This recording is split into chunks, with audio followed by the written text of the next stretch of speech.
Welcome to thedoor.com. The Door is a platform where you can buy and sell anything, anytime, anywhere. Making money easy way. It's swift, secure, and easy. Dad.org, transforming lives. Preeminent, lovable Ambassador Qual, we respect you and love you so much. The floor is yours. Thank you so much. I trust lunch was absolutely delicious. I second that. And then the problem is when they ask you to speak after lunch, I'm reminded of Idi Amin when he was invited to have dinner with the Queen. He got up to speak, and he wanted to let the Queen that he had had enough, and his belly was full. He got up and said, "Your Majesty, dinner was Coca-Colastic," of course. First of all, he had had Coca-Cola, and the person before him had spoken, had Fanta. He said dinner was fantastic. So he heard Fantastic. Because he had Coca-Cola, he said Coca-Colastic. And I want you to know that I am fed up. That when you come to Uganda, he was going to revenge. My brother, I would like to let you know that lunch was fantastic, and when you come to DC, I am going to revenge. Once again, we are here to talk about the matters of the village. There are issues in our village, and I appreciate the opportunity for us to come together as members of the village to address the issues together. With what I know of the issues that are keeping us together, the difficulties that we are having as African diaspora, continental diaspora, and as African diaspora as African Americans, I know many of us have tried to go home to make a difference, and many of us have come back because the conditions on the ground were not conducive to what we wanted to offer. I used to take doctors on medical missions, and you would end up with a whole neurosurgeon, orthopedic surgeon, treating ear infections and sore throats, because that's all they could do. The country did not have the facilities they needed to do what they do best. Now, there are other reasons why some of us have gone home and come back. And I'm going to hit this nail by the head because it's something that we must speak to. When we go to Africa as continental Africans who've been to, in my husband's country of Ghana, we call these people like me Bintus. I've been to America, I've been to Britain. We Bintus, we got issues. We go back home with an attitude. We think just because we've been to, we know more than the ones at home. That attitude has got to change. And it's one of the reasons why many people are not making it when the Bintus go back home. We also have African Americans who go to Africa thinking, I'm going to tell the Africans, I know more than the Africans. Well, guess what? You're wrong. Because Africans have a lot to teach you too. So there's a need for an attitude adjustment, realization that we have something to offer, but they too have something to offer us.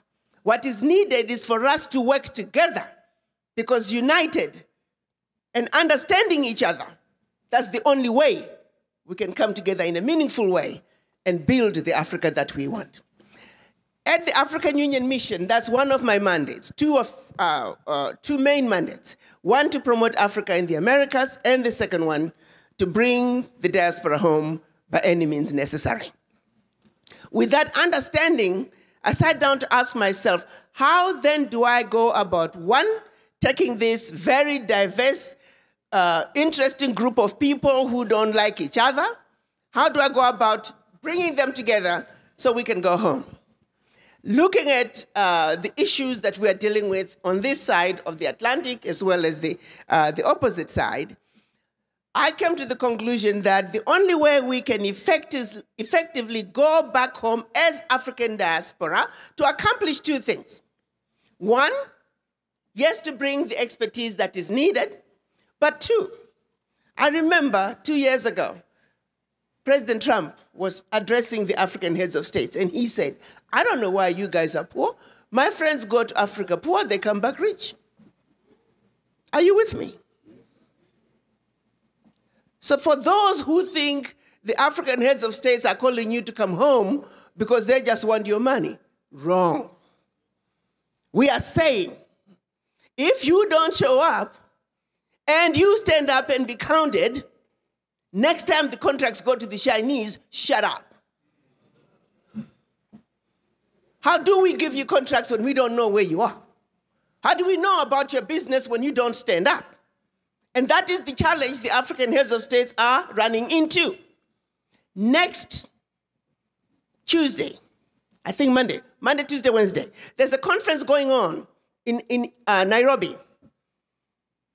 Former Prime Minister of Kenya, Raila Odinga, is now over infrastructure. His advisor called, one of the Afro-Champion advisors called me and said, Ambassador, we need you to put together a coalition of African diaspora who can come in and be together with Afro-Champions, be the first to know of the projects, the developmental projects that are going on in Africa. There is nothing wrong with diaspora organizations building the next Cape to Cairo highway, the next Cape to Cairo high-speed train. You can only get those contracts when you are on the table. You heard my sister talk about, what did you call it? Chamber of Commerce. Right. Pan-African Chamber of Commerce. Pan-African Chamber of Commerce, but even when you talk about the single currency, you know, when we have, there's something else you talked about, I just can't think right now. These are all opportunities that are going to happen in Africa at a continental level. You got to realize, because of the African Continental Free Trade Area, for the first time ever, Africa is going to, the developmental agenda for Africa, we are looking at it as Africa, not as 55 different countries. So this is a tremendous entry point, that if you, diaspora, if we don't organize, we are going to miss out. The heads of states are saying the diaspora must be in the front along with the Afro-champions. They're wanting to create a space for us. We got our 22nd ratification, which is what we needed in order for implementation to begin, was 2 weeks ago. We are talking of a baby who has just been born. I want everybody to be clear about that. We are in a beautiful place to be on the driver's side, driver's seat of the agenda, developmental agenda for Africa. So please, if you hear anything else from me, this is the time for us to organize and stand up, and let's take Africa where Africa belongs on the world stage. But in the process, we're also helping ourselves. There is nothing wrong with you investing your money in Africa, coming back home to America and play golf like they do. That's what we want you to do. So don't look at it any other way. It's a win-win situation. So with that in mind, in Washington, we set out to then say, where do we begin? Fortunately for us, first it was the president of Zambia. He stood up and he gave us 135 hectares of land, which is about 300 acres. And when the president of Zimbabwe heard about the 135 hectares, he said, my sister, why are they giving you 135 acres? Zambia has a lot of land. He said, you see, Victoria Falls, for those of you who don't know Victoria Falls, Google it, it's a beautiful place. It's one of the best tourist destinations in Africa. He said, Victoria Falls is like a woman. When you're looking at her from the Zambian side, you're looking at her back. But when you're looking at her from Zimbabwe, the choice is yours, which view you want. So he proceeded to give us 2,000 hectares. So we have been offered 2,000 hectares of land on the Zimbabwe side of Victoria Falls along the Zambezi River. Prime location. There, ladies and gentlemen, we, the African diaspora, in collaboration with our brothers and sisters on the continent, we are going to build our first, our very own Wakanda.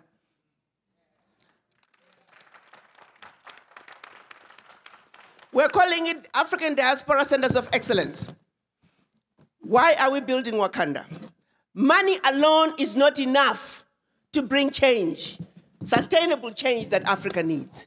Capacity building is where it's at. Most of you may not realize that Africa today needs 1.2 million doctors. If all the diaspora, continental Africans and African-American doctors were to go home to Africa today, we're only going to meet about 30% of the need. Many heads of states thought building new hospitals, renovating old ones was the way to address the issues of healthcare. Guess what? Most of those wards, half of them are empty because there are no doctors. I like to talk about my husband's country, my own country, Ghana. There are more Ghanaian doctors in New York City alone than in the entire country of Ghana. So when diaspora start complaining about, oh, my mother was trying to go to the doctor, I said, because you're here. So our reality is capacity is what Africa needs. And where is that capacity? It's in the diaspora, thanks to the brain drain. At every level, every sector, the capacity Africa needs is in the diaspora, not on the continent. $7 billion is being spent every year paying salaries to expatriates going to Africa to provide services. And when I ask, why is it that you never get diaspora to fill some of those jobs? They say, Ambassador, where are they? It goes back to the database. At every level, we are losing out because we are scattered. So in Wakanda, there will be a 1,000-bed teaching hospital to train all the capacity that Africa needs. There will be one Wakanda village in each region, which will be a developmental hub for the region. So for every hospital built, there will be supporting hospitals. Also, we will have a university with technical colleges to train, again, all the capacity Africa needs. Agricultural farm and an agricultural college, hotels for hospitality, a continent with some of the best tourist destinations. We're only realizing about 4% of the tourism dollars in the world. Agriculture for a continent with over 65% of the arable land in the world, we are importing food. I am embarrassed to say that. Africa should be and will be the breadbasket of the world. In addition, in our Wakanda, we're also going to have a pharmaceutical manufacturing. Most of you are also not aware that most of the sub-Saharan African countries, drugs going into those countries, close to 50% have zero bioavailability. That means they are not medication. They are chalk, in some cases, poisonous substances. Millions of people are dying every year thinking they are taking blood pressure medicines, diabetic medicines, antibiotics, when they're taking poison. Those are murderers, outside murderers coming in. Millions of them every day. And nobody is held accountable. We have got to stop that. We must manufacture our own drugs. And of course, there will be a power plant, infrastructure, housing to support the development. It's going to be a very modern city with roads that are ready for self-driving cars, monorails for easy transport around the village. It's going to be how Africa should be. We will build the Africa that we want. For everything that's happening in Wakanda, there is going to be downstream development. You can picture this. A team of healthcare workers whose job is to do nothing but to make sure 15, 20 years from now, access to healthcare is a thing of the past. Educators who are saying 15, 20 years from now, access to healthcare is a thing of the past. Access to power is a thing of the past. Access to water is a thing of the past. We have teams from the diaspora working on the various sectors. Can we not do that, guys? Absolutely, yes we can. And all we gotta do is organize, because the brains that we need are endless in the diaspora. Then the question becomes, Ambassador, how are we going to fund this? I said, that's easy. We got 50 million black people in this country, 41 African Americans and about 9 million continental Africans. If I just get 1 million of those to put aside $1,000 a year, that's $1 billion. Can we not do that? If I take 5 million, now we're only down to $200 a year. And we got $1 billion. And we take that money, we leverage it, and just keep it in the account. Don't touch it, just leverage it. And not put another penny. We can get $1 billion every year out of that money to build Wakanda. Can we not do that? Can I get an amen? Amen. Hallelujah. We can do this. We want the NGOs out of our countries. We want no more aid. Aid is killing us. We don't need aid because we are very capable of taking care of ourselves, especially you, us, diaspora, to whom much is given, much is expected. We can do this. We live in this wonderful, great country. When my last conversation with Chairman Zuma, she said to me, my sister, if sustainable development is going to come to Africa, it's going to be brought by the diaspora, but not just any diaspora, the diaspora in America. The diaspora in America. Think about it. There's something unique about being a diaspora in this country. We already live as Americans, not as Californians, not as Floridians, but Americans.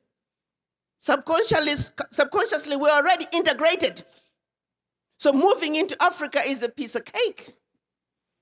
So the African leaders and my chairman, Musa Faki Mahamat, they're very clear that in order for Africa to move forward, the children of Africa in the diaspora must be front, middle, and end of it all. So I look forward to our conversations, but I hope that we can all be in the right spirit and agree that we must speak as one continent, one Africa, one voice.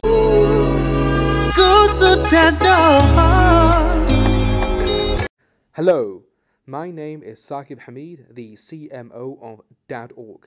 Today, I'm going to demonstrate how easy it is to install and use the Dad.org app. We have launched a new website, and with it, we are launching the app as well. So it's very important that you get the gist of this. So you first of all go onto the Dad.org website, dadorg.com. Sometimes you will get a privacy notice. Just click I accept and you can continue to use the website. Then it's super easy to install the app. All you need to do is roll all the way down to the bottom. And here you can see there is a little green Android symbol next to the word download. You just click on him. And now it's downloading, and now it's opening this APK file. Now it is important before you do this to disable your security settings on your phone, because you may face difficulties. Of course, you can put the settings on back after installing this. This is not harmful. So it's asking me here in Danish if I want to install the application. I just click install. So now we are good to go. It's installing, and now it's installed, so we are going to open. And now I have the privacy setting when opening the app. So I just click I accept. And there. Nice and easy. And just to show you on the phone, this is what it looks like. You can see the Dad.org logo just shining there. I can click on that and it launches the app. So there you have it. It's swift, secure, and easy. Dad.org, transforming lives. Go to Dad.org.